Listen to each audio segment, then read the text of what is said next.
wondering if your dog loves you is the wrong question to ask. The question of, do you love me? It's not really a way that I can get to know you. So my question for animals became, who are you? And who are you opens a door. It's really a different kind of question. It's a different kind of perspective. You open yourself to see who they are.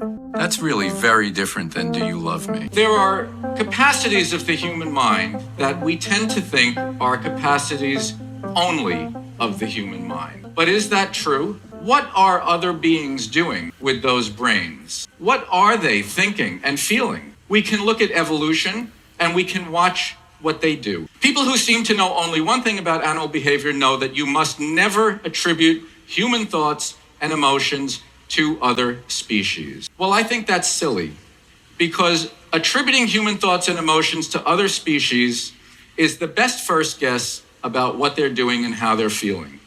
Because their brains are basically the same as ours, they have the same structures, the same hormones that create mood and motivation in us are in those brains as well. We see helping where help is needed. We see curiosity in the young.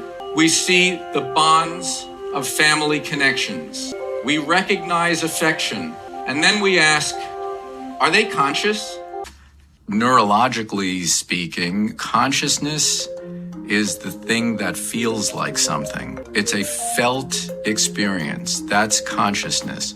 Across a huge spectrum of animals, the experience of consciousness differs, but it probably differs in degree rather than in kind. Probably everything that happens in our mind, there's a version of that happens in a non-human mind.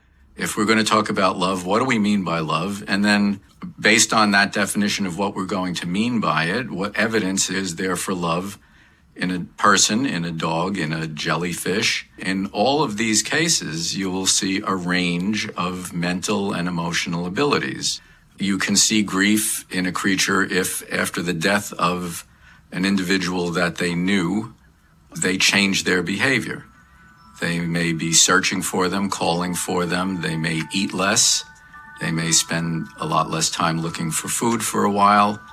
And then eventually, just as humans do, they have to get back to living. They're complex beings that deserve our respect. Many of them have a felt experience.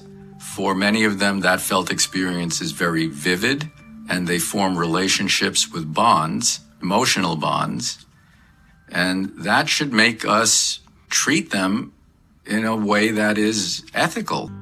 If we desperately understood how we have an ethical responsibility, these things that have vivid lives and experiences and emotional relationships, if we understood all of that, we would act differently than we're acting.